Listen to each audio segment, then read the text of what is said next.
Au moment où Jésus amène Pierre, Jean et Jacques sur la montagne, Moïse et Élie, ils sont partis, ça fait des centaines d'années. Par l'Esprit de Dieu, dès qu'il a regardé dans la gloire, il a connu que ça c'est Moïse et ça c'est Élie. Et qu'est-ce que la parole du Seigneur dit dans 1 Corinthiens 2, à partir du verset 10? L'Esprit de l'homme connaît tout ce qui concerne l'homme. Tout ce qui te concerne, dans ton passé, dans ton présent, dans ton futur. Tout cela est codifié avec une lumière précise dans ton esprit. Là, je ne suis pas au niveau de l'Esprit de Dieu. Je dis, je suis en train de parler de l'Esprit de l'homme.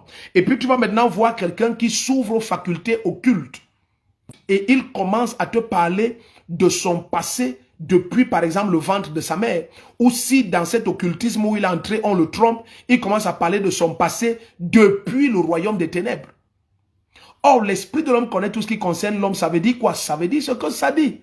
L'esprit de l'homme connaît tout